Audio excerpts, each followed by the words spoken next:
Hello again, everyone.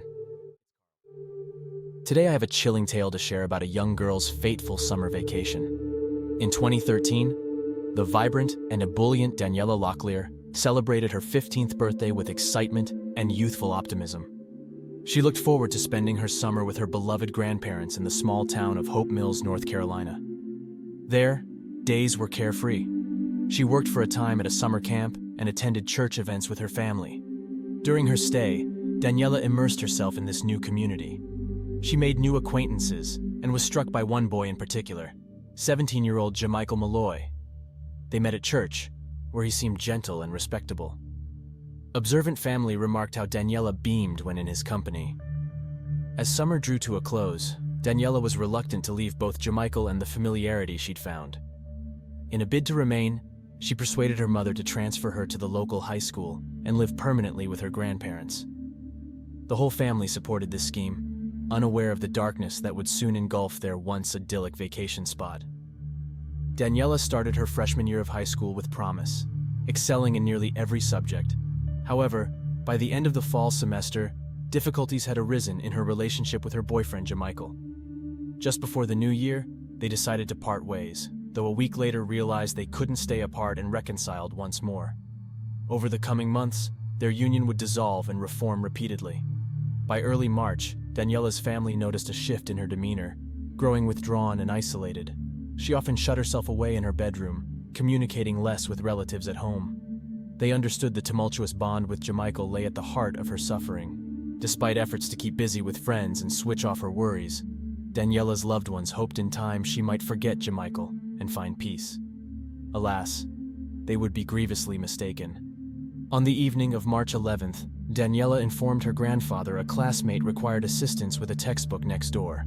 He granted permission for the brief errand but requested a swift return. Around 10 p.m., Daniela departed as her grandfather launched a new video game inside, unaware. At that moment, Daniela's grandmother arrived at the family home.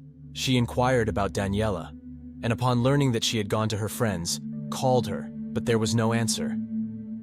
Relatives reached out to close friends, but no one knew the whereabouts of their granddaughter. On the morning of March 12th, the family contacted the police, reporting Daniela missing. The police, in an affirmative tone, suggested she likely ran away from home, a common occurrence at her age.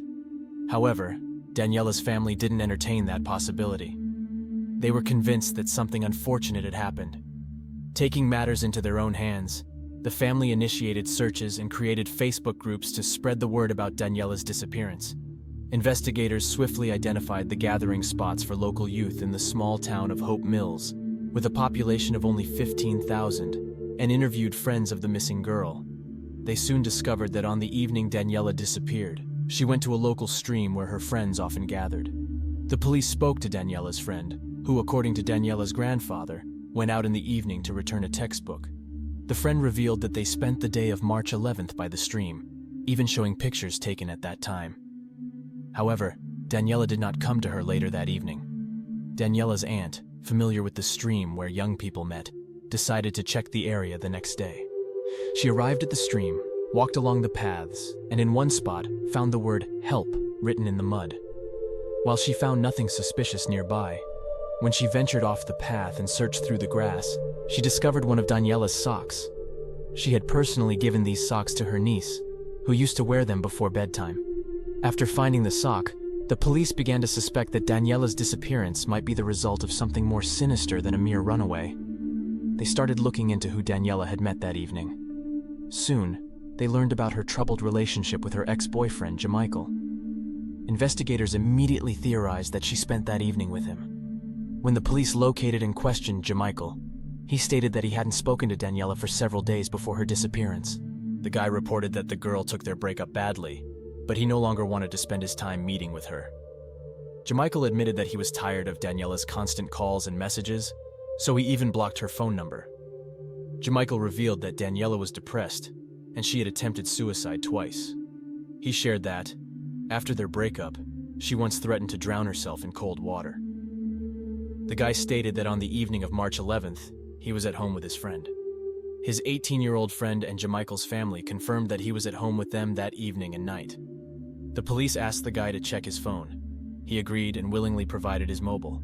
Investigators found that Daniela had recently informed Jamichael in messages that she was pregnant. In response to this news, he sent angry messages to her, expressing disbelief.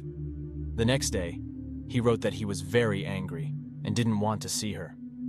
Messages between Jamichael and Daniela clearly indicated that their relationship was not amicable, but there was no direct link between the guy and his ex-girlfriend's disappearance. Data from Jamichael's mobile phone showed that he was indeed at home that evening and night, even exchanging messages with other girls. The search for Daniela continued, and Jamichael decided to assist the police, joining the search efforts. He helped volunteers, distributed flyers, and became part of a Facebook group dedicated to finding the missing girl. The police reviewed surveillance camera footage, studied signals from Daniela's mobile phone on the evening she disappeared, confirming that she left her home around 10 in the evening. The last calls from her phone occurred almost an hour later, around 10:40 p.m. Investigators went to the area near the tower where Daniela made the call, hoping to find at least her phone, but the searches yielded nothing. Investigators continued questioning friends and attempted to locate individuals Daniela might have interacted with that evening. They knew she was at the stream with a friend during the day, but they were unaware of other friends who were also there. In a photo of Daniela at the stream, she was wearing glasses, and reflections in the glasses showed other people. One of them turned out to be another friend, and she was located and interviewed. She told the police that on that day, Daniela was upset about her breakup with her boyfriend Jamichael. When asked with whom else she might have spent that evening, the friend shrugged and said she didn't know. Local investigators realized they needed additional help in the search, and eventually, the FBI became involved in Daniela's case. Unfortunately, their efforts did not help locate Daniela. Then, 23 days after Daniela's disappearance on April 2, 2014, one of the on-duty police officers on the bridge near the South River noticed something unusual in the water and reported it to the authorities. When police officers went to check the strange object in the river, they discovered it was the body of a young girl. Her relatives identified her, and the deceased turned out to be Daniela Locklear. A yellow rope with a heavy concrete block attached to her waist and ankles was found. Later, during the autopsy, forensic experts found a sock deep in the girl's throat, matching the one her aunt had found by the stream. It became clear that someone had intentionally tormented her. The autopsy revealed that Daniela died from asphyxiation, possibly aided by the sock, and she was not pregnant at the time of her death. She was found approximately 30 kilometers from her grandmother's house, and only about 1.5 kilometers from the house where her ex-boyfriend Jamichael Malloy lived. Investigators believed they needed to revisit this guy. The police obtained a search warrant for his home, where they found concrete blocks and nylon rope identical to those tied to Daniela's body. Soon after, the police found her cell phone lying in the grass, near the road between the discovery site and Jamichael's home. In the phone, a threatening voicemail left by her ex-boyfriend was discovered. In it, he stated that if she left him, he would kill her. None of her close ones believed Jamichael capable of such brutality. Friends described him as a quiet, introverted guy who worked part-time and planned to become a Marine. Jamichael Malloy was summoned again for questioning. He continued to deny involvement in his ex-girlfriend's death, and he was released. Later, investigators questioned his friend Dominic, but this time, he refused to talk to the police. A few days passed. On April 9th, Jamichael voluntarily came to the police station and confessed to everything. He recounted the events of the day the tragedy occurred. On the evening of March 11th, Jamichael, along with Dominic, went to Daniela's house.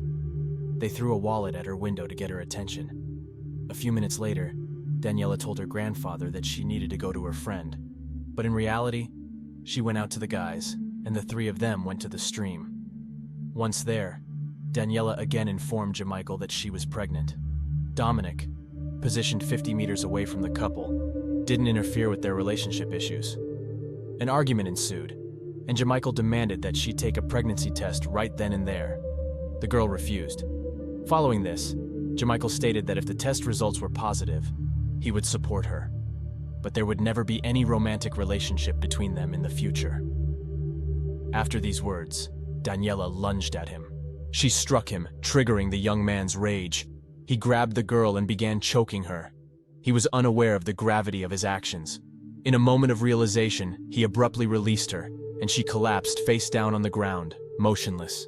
Understanding the gravity of what had happened, Jamichael ran to his car and informed his friend of the tragedy. He asked Dominic to help him dispose of the body. Together, they carried Daniela to the car and placed her in the trunk. As they drove to Jamichael's home, they heard noises from the trunk. It turned out that the girl was making strange sounds from her mouth. Dominic removed her sock from her feet and shoved it deep into her mouth.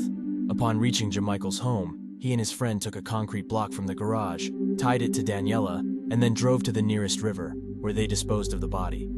Dominic fully corroborated Jamichael's account and added that he was shocked when his friend confessed to killing Daniela, threatening that they both would go to prison for murder if he didn't help dispose of the body. The police questioned why the mobile phone records showed Jamichael was at home on the night of the murder. He admitted to using a special app to create an alibi. In reality, he left his phone at home, and the app automatically sent messages to other girls. Jamichael and Dominic were subsequently charged with second-degree murder in connection with Daniela Locklear's death. Initially dissatisfied with the second-degree charges, the family wanted the guy to be charged with first-degree murder, believing Jamichael had planned to harm Daniela. However, the family eventually agreed to a plea deal. Jamichael's mother never believed her son was capable of such brutality, stating he had never been in trouble, fought, vandalized, or stolen. The defendants pleaded guilty. In May 2016, Jamichael Malloy was sentenced to 25 to 31 years in prison. His friend Dominic received a sentence of 6 to 8 years. Jamichael Malloy expressed his apologies to the Locklear family and admitted he couldn't turn back time. Thank you for watching this video. Subscribe, rate, leave comments, and please take care of yourselves.